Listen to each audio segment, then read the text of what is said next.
अग्निहोत्री ये दिल्ली का चुनाव भी बटेंगे तो कटेंगे और करावल नगर में पोस्टर लग गए, कपिल मिश्रा पहले से गदगद हैं और 70 की 70 विधानसभा सीटों पर प्रत्याशी चाहते हैं कि योगी आदित्यनाथ उनके यहां चुनाव प्रचार करने आ जाए। ये चलेगा दिल्ली में? ये क्या पॉलिटिक्स क्या है? देखिए, योगी जी इस समय भारतीय जनता पार्टी के सबसे बड़े स्टार प्रचारक हैं।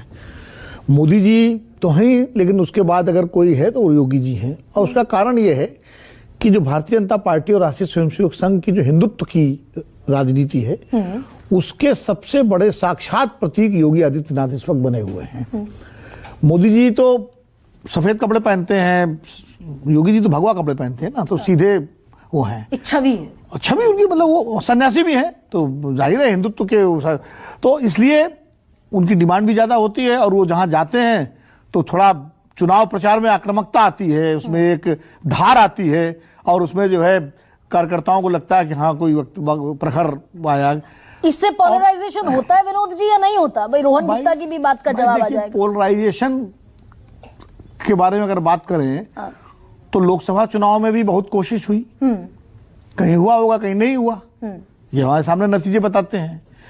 4 जो चुनाव हुए लोकसभा के बाद, अब हरियाणा में लोग कहते हैं कि साहब बड़ा फायदा मिला। मुझे तो लगता नहीं कि हरियाणा में कोई इस लेवल का पोलराइजेशन हुआ। वहां गैर जाट और जाट का तो हो सकता है थोड़ा, अगर मेवात वाला इलाका छोड़ दें।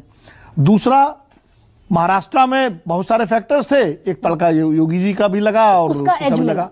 और तीसरा, झारखंड में नहीं हुआ, जहां की बात अभी रोहन गुप्ता जी कर रहे थे, संथाल की बात कर रहे थे। संथाल परगना है वो पूरा नाम उसका, और संथाल आदिवासी होते हैं, इसलिए वो परगना संथाल परगना कहलाता है। थोड़ा प्रवक्ताओं को अपना इस मामले में जानकारी और बढ़ानी चाहिए। तो वहां की बात वहां नहीं असर हुआ।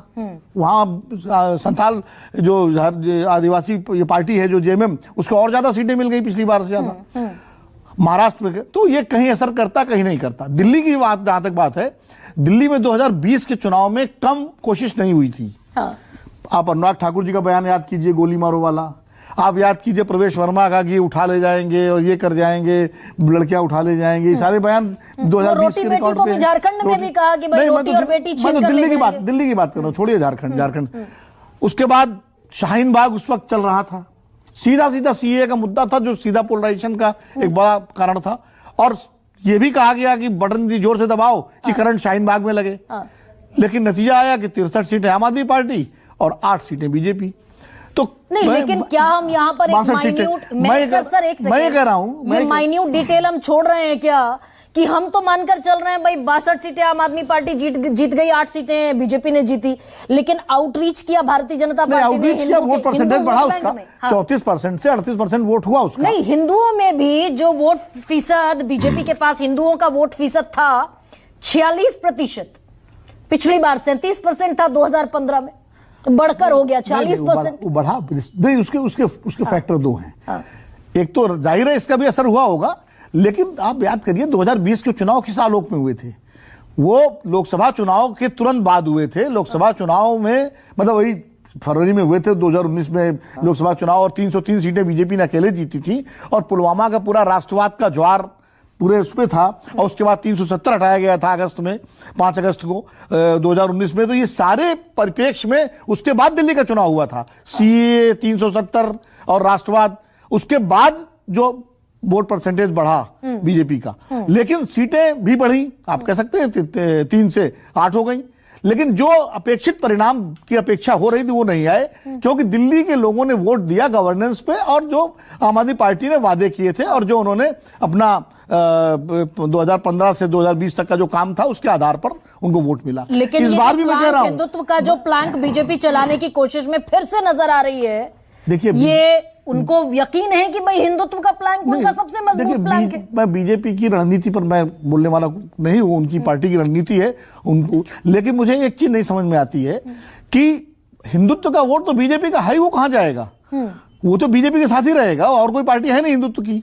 हालांकि केजरीवाल जी ने बाकायदा सॉफ्ट हिंदुत्व का एक अपना जो है एक स्वरूप बना करके हनुमान जी का के शरण में वो चले जाते हैं, गणेश लक्ष्मी की फोटो छपे उसमें नोटों पर, और वो तीर्थ यात्राएं, पुजारियों को वेतन, उन्होंने भी एक हिंदुत्व का कार्ड खेल के बीजेपी की धार को कमजोर करने की कोशिश की है। लेकिन शायद इसीलिए योगी जी को लाया जा रहा है। लेकिन सॉफ्ट और हार्ड हिंदुत्व का फर्क भी है क्या? वहां पर हार्ड हिंदुत्व है। इसका एक जोखिम है गरिमा जी। हाँ। जोखिम यह है, जो मैं बार बार आपसे पहले भी एक चैनल पे था डिबेट में, वहां भी मैंने कहा कि जितना हिंदुत्व की धार को तेज करेगी बीजेपी, और मैं पोलराइजेशन इस्तेमाल नहीं कर रहा हूं, रोहन जी को आपत्ति हो जाएगी, मैं हिंदुत्व की धार की बात कर रहा हूं, कि उतना आम आदमी पार्टी के पक्ष में दूसरी गोलबंदी भी होगी। जो अभी एक उम्मीद ये है कि कांग्रेस इस चुनाव को तिकोना बना करके कुछ वोट आम आदमी पार्टी का काट लेगी, माइनॉरिटीज का और एंटी बीजेपी वोट, वो वापस आम आदमी पार्टी के साथ गोलबंद होने का भी खतरा है। 83% ये भी खतरा है। 83% मुसलमान पहले से 83% मुसलमान पहले से आम आदमी पार्टी के साथ है। अब ऋतुआ